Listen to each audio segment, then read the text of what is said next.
High everyone, स्वागत छ तपाईहरुलाई फेरि पनि अर्को एउटा नयाँ भिडियोमा। फ्रेन्ड्स, मात्र 18,000 को प्राइस पॉइन्टमा भिभोले भने आफ्नो Y18 लाई चाहिँ नेपालमा लन्च गरिसकेको छ। फ्रेन्ड्स, यो प्राइस पॉइन्टमा यो फोन भने एकदमै बवाल रहेको छ, किनभने यो मोबाइलको क्यामेरा सेटअप र साथमा मोबाइलको डिजाइन भने एकदमै राम्रो रहेको छ। यदि तपाईहरुको बजेट 17-18,000 सम्म छ र तपाईलाई यो बजेट भित्र एउटा राम्रो क्यामेरा भएको फोन खोज्नु भएको छ भने तपाईहरुको लागि भने यो फोन चाहिँ एकदमै राम्रो हुन सक्छ। सो आजको भिडियोमा हामी कुरा गर्नेछौं Vivo Y18 मोबाइलको बारेमा, यो मोबाइलका स्पेसिफिकेसन तथा यो मोबाइलमा तपाईहरुलाई के कस्ता फिचरहरु दिएको छ, साथै हाम्रो नेपालमा कुन भेरिएन्ट लन्च भएको छ र तपाईले यो मोबाइललाई कहाँदेखि पर्चेस गर्ने सम्पूर्ण विषयमा आजको भिडियोमा कुरा गर्नेछौं। त्यसैले यो भिडियोलाई एकछिन पनि स्किप नगरी अन्त्यसम्म हेर्नु होला र अब भने तपाईहरुको टाइम नगरी सुरु गरौँ आजको भिडियो। फ्रेन्ड्स, यदि तपाईहरुलाई हाम्रो च्यानलको भिडियो मन पर्छ भने प्लिज एउटा लाइक पनि गरिदिनु होला। सबैभन्दा पहिला हामी कुरा गर्नेछौं Vivo Y18 मोबाइलको डिजाइन र डिस्प्लेको बारेमा।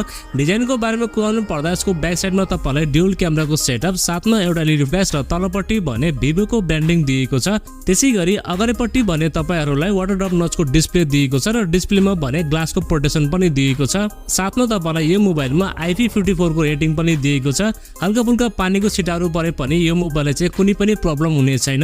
ओभरमा बिल्ड क्वालिटी र डिजाइनको बारेमा कुराउनु पर्दा फ्रेन्ड्स, प्राइसिङ अनुसार भने मोबाइलको डिजाइन र बिल्ड क्वालिटी भने एकदमै राम्रो रहेको छ। अब हामी कुरा गरौँ डिस्प्लेको बारेमा। तपाईलाई भने यो मोबाइलमा 6.5 इन्चको HD+ IPS LCD प्यानल दिएको छ।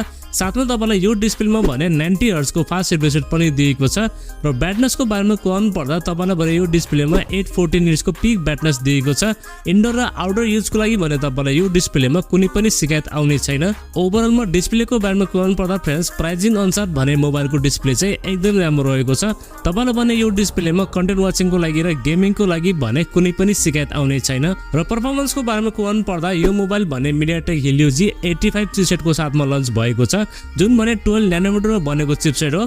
साथमा LPDDR4S को RAM टाइप र eMMC 5.1 को स्टोरेज टाइप दिएको छ। रिड एन्ड राइट स्पिड पनि तपाईलाई यो मोबाइलमा डिसेन्ट पाउनुहुनेछ। अनि सफ्टवेयर भने तपाईलाई यो मोबाइलमा out of the box Android 14 दिएको छ, जुन भने रन गर्दछ FunTouch OS 14 मा रन गर्दछ, जसमा तपाईलाई सफ्टवेयर एक्सपिरियन्स पनि ठिकठाकै पाउनुहुनेछ। फ्रेन्ड्स, परफर्मेन्सको बारेमा कुराउनु पर्दा यो प्राइस पॉइन्टमा यो चिपसेट भने एकदमै राम्रो रहेको छ। डे टु डे युजको लागि र हल्का फुल्का गेमिङ खेल्नको लागि भने तपाईलाई यो मोबाइलमा चाहिँ कुनै पनि शिकायत आउने छैन। तर एउटा कुरा म के भन्छु भने फ्रेन्ड्स, यो मोबाइल चाहिँ गेमिङ मोबाइल हैन।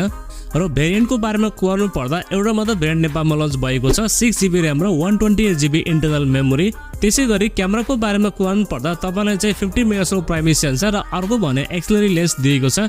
त्यसैगरी सेल्फी क्यामेरामा तपाईलाई 8 मेगापिक्सल चाहिँ सेल्फी क्यामेरा सेन्सर दिएको छ। भिडियो रेकर्डिङको बारेमा कुराउनु पर्दा यिनी दुवै क्यामेराबाट तपाईले 1080 को 30 fps सम्म चाहिँ भिडियो सुट गर्न सक्नुहुनेछ। फ्रेन्ड्स, इन सर्टमा क्यामेराको बारेमा कुराउनु पर्दा पछाडिको प्राइमेरी सेन्सर भने एकदमै राम्रो रहेको छ। तपाईहरुले प्राइमेरी सेन्सरबाट फोटोग्राफी र भिडियोग्राफी भने एकदमै राम्रो क्याप्चर गर्न सक्नुहुनेछ र यो मोबाइलको सेल्फी क्यामेरा सेन्सर पनि ठिकठाकै रहेको छ। ओभरमा क्यामेराको बारेमा कुराउनु पर्दा प्राइसिङ अनुसार भने मोबाइलको क्यामेरा सेटअप चाहिँ एकदमै राम्रो रहेको छ। र ब्याट्री भने तपाईलाई यो मोबाइलमा 5000 mAh को ब्याट्री, जसलाई चार्ज गर्नको लागि 15 वाट को चार्जर भने बक्समा दिएको छ। र ब्याट्री ब्याकअप भने तपाईलाई यो मोबाइलमा 1 या 1.5 दिनको चाहिँ मजाले पाउनुहुनेछ।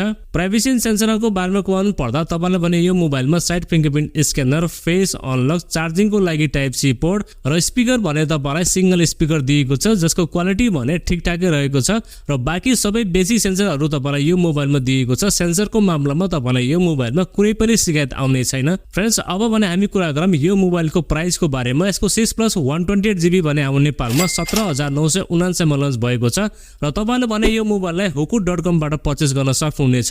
ल त साथीहरु, यदि थियो यो मोबाइलको बारेमा तपाईलाई भने यो मोबाइलको स्पेसिफिकेसन कस्तो लाग्यो, आफ्नो केही सल्लाह सुझाव भएमा प्लिज एउटा कमेन्ट लेख्नु होला।